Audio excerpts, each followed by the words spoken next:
Hello, everybody. Welcome to the Healthcare Technology Lunchtime Talk. Happy to be here. Please put in live if you can see me live in the chat, please. So today, I'm Dr. Nadia Boutawi. I'm very passionate about healthcare tech and transferring breakthrough technologies to the market or move existing technologies to new markets. I hold these lunchtime talks about healthcare tech every Wednesdays between noon and 12:30. So welcome. Today's talk is going to be about how we can de-risk product development with customer discovery. Why I chose this topic is because the second highest reason for startups to fail is no market need for their product or service. Only second to the capital, which is the largest, the number one reason why startups fail. So why I picked this? Because startups have a shortage of capital and not much budget to take a big risk to develop something that people may not buy. So what is customer discovery? So we'll go over the 4 steps of customer discovery, which include the stating your different hypotheses that are related to your business model, to test them in step 2. Then you can test your product concept, verify before you can decide whether to move or to exit the product development of that particular project altogether. So first, we'll go over the first step, which is the stating your hypotheses. And this is a very important step that can be used in different components of your business model. For example, these hypotheses, they can include different aspects of the business model, including your product, your customer hypotheses, the channels and the pricing hypotheses. How are you planning to distribute the product or the service? How are you going to create demand for your product or service? What type of markets are you going to be operating in? As well as the competitive hypotheses. What makes you different? What is the basis of the competition? So in terms of product hypotheses, assuming that you have a product, and all of these are assumptions that need to be tested through customer discovery. So in terms of product, what are the product features and the benefits for your proposed product or service? Is there any IP, intellectual property, related to your product so you can protect yourself and your company? And what type of dependencies exist to make this product move to market? That could be supply chain related, and it could be talent related. What type of talent or expertise do you need to develop the product in question?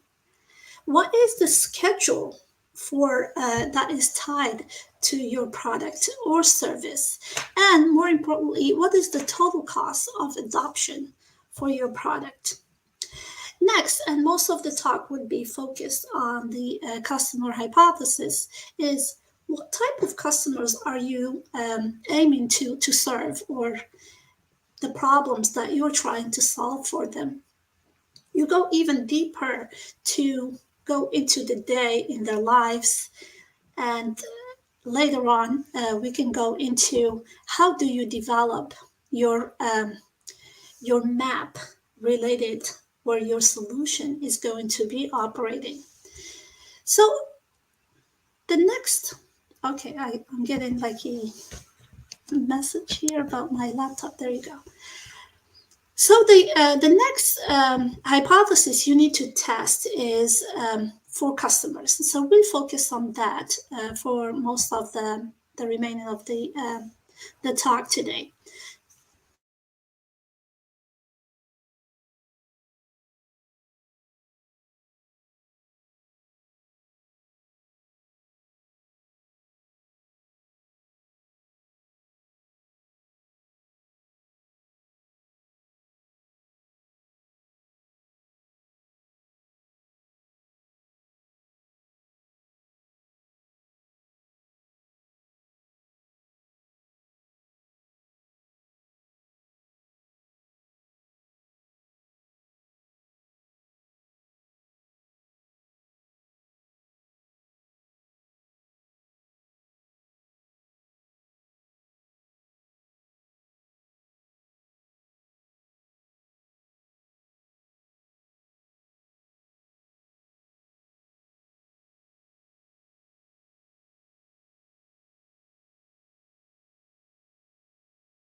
Hello, can you hear me?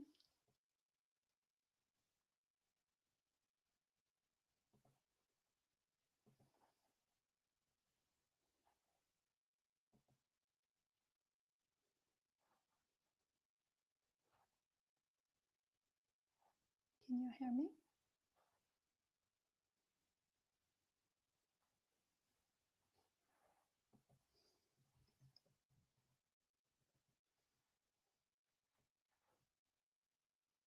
Hello?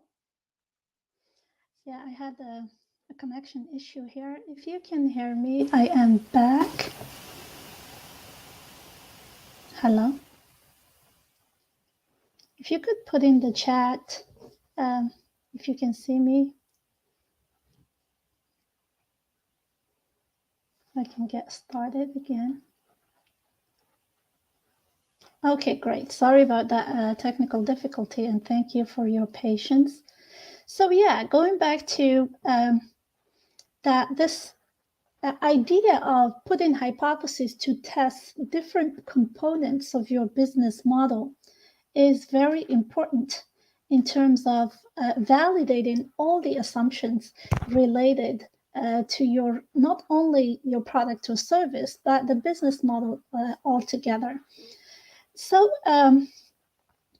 the first step of customer discovery is stating your hypotheses. Even though you can state hypotheses in different parts of the business model, including the product, the channels, the pricing, the demand creation hypothesis, the different market types, and competitive hypotheses, I'm going to focus the rest of today's talk on customer hypotheses.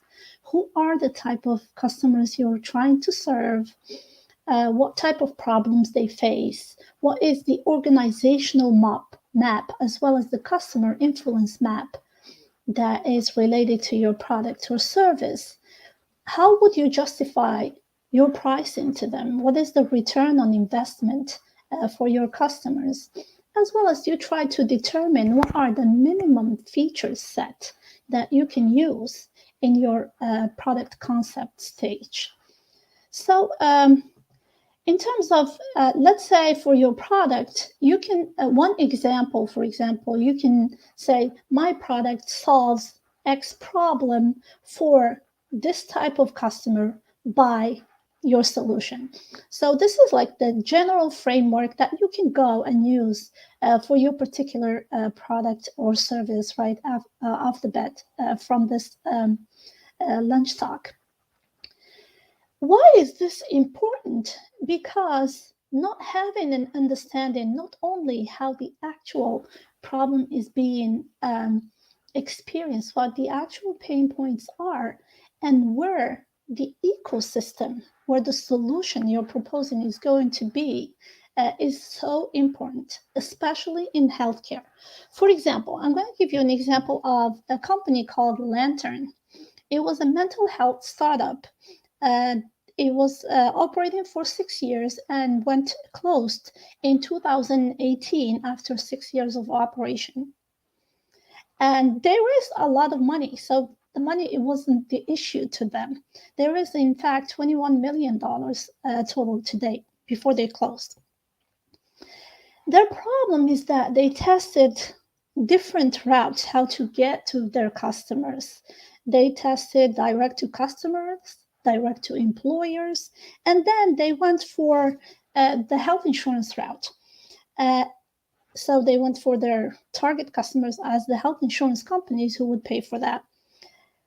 They later admitted that healthcare moves very slowly, and they misjudged the time it takes for a sustainable revenue. I think if they did their due diligence in terms of talking to different stakeholders that operate in the healthcare space, that probably would have saved them. And that takes us to the next step. You test your problem hypothesis. And how you do that, you get out of the building and you talk to your stakeholders. And by stakeholders, it's not only your customers, it's the different players that will help you map not only the organization, but also the market ecosystem. This will allow you to see who is the influencer, who is the gatekeeper, what's the buying structure, what is the influence map per se for your target market. And that is so important, and that I think that's what Lantern missed in their product development. The next step is to test your product concept.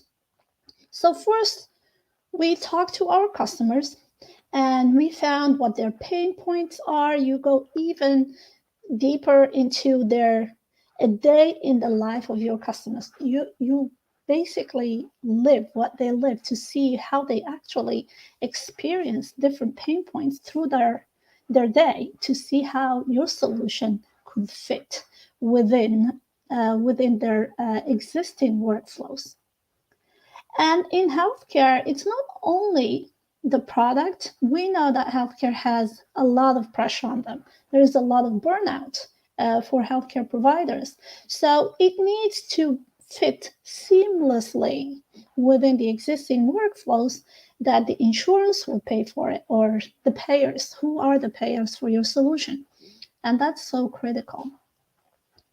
So next, now that you know who your potential customers are, what their pain points, what the potential gain points, hopefully you can gauge some data, what the features they care about. The key, however, in customer discovery, that you are not selling, you are listening.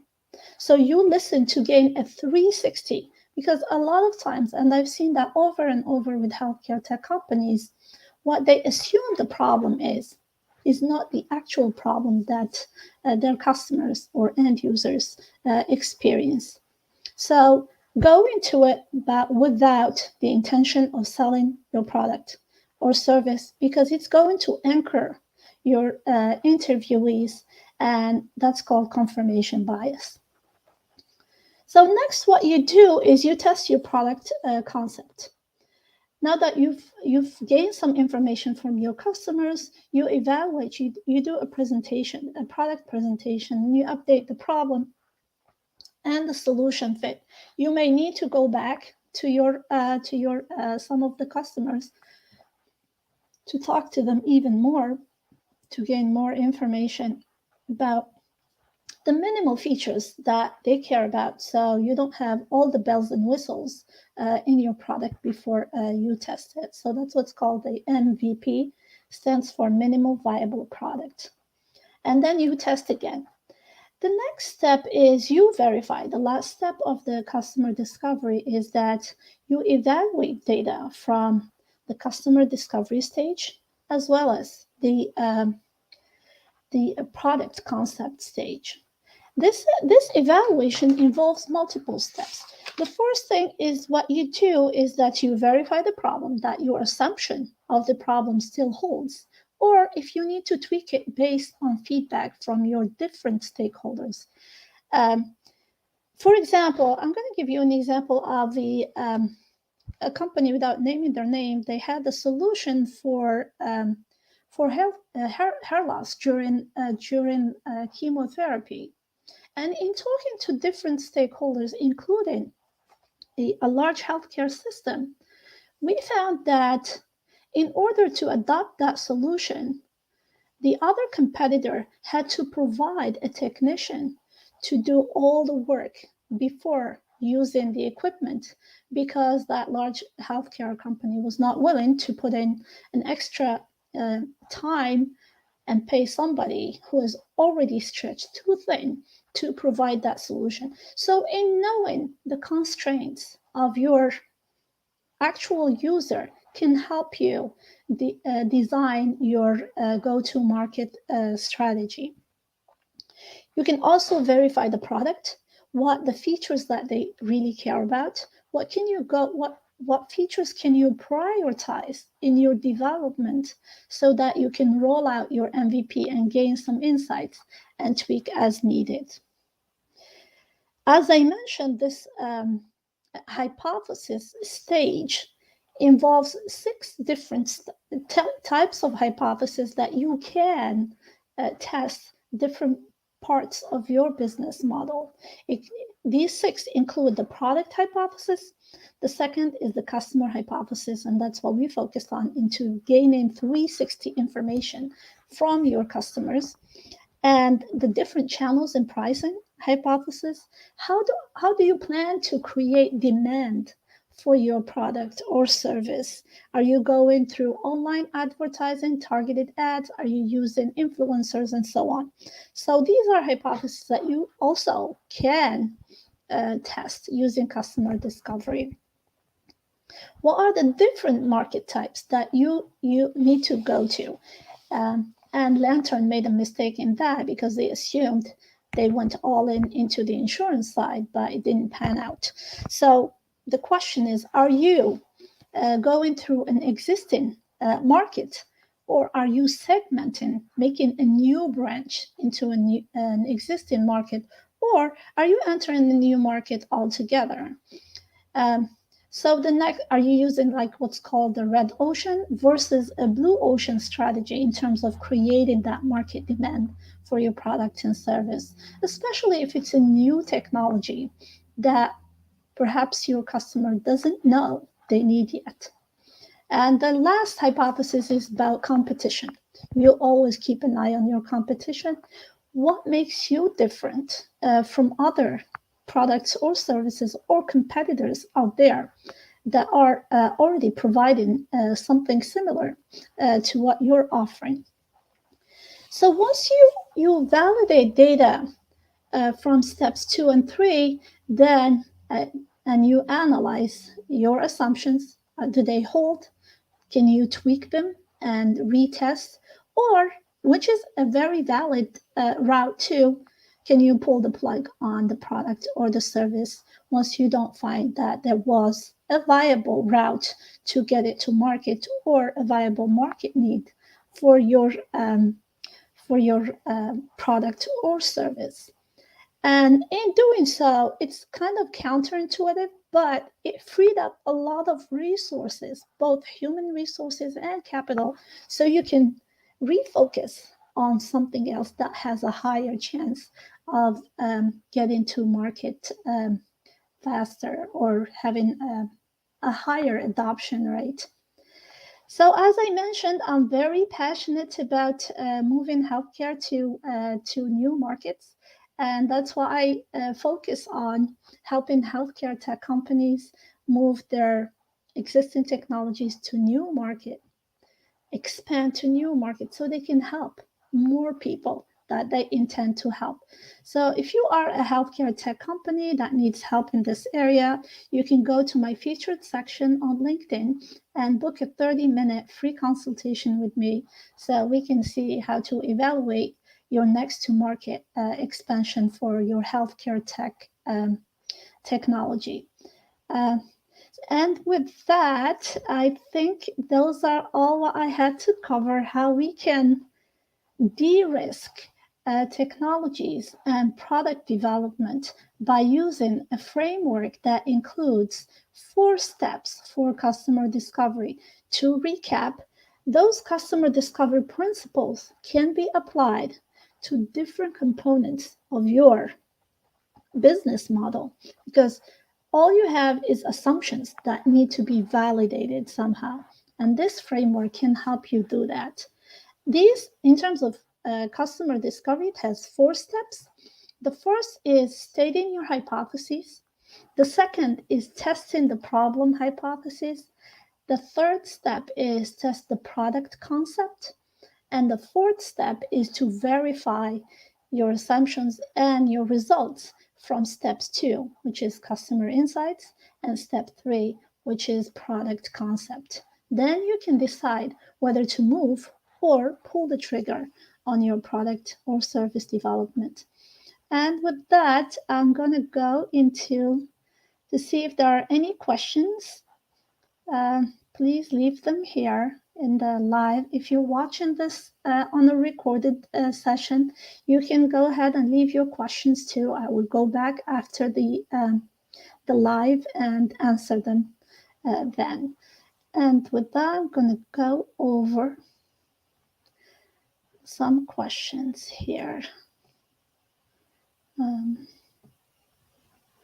Let's see. Hello. Can see or hear you. Yeah, sorry about that technical difficulty. And yeah, hi Joseph. Thank you for being here. Oh, awesome. Yes, indeed. I think if you don't do your due diligence in talking and validating your assumptions, especially about the problems that the customers face, you are putting yourself at a huge disadvantage. Because at times, even if the problem exists, there could be that they have a solution to solve that problem and they're not looking for an alternative solution, or they may not have a solution but they don't have the ability to pay for it. So there are multiple facets to getting a product to market or expanding into new market, and you can only gain that through talking directly to the people involved within the ecosystem related to that product or service. Great point, Joseph.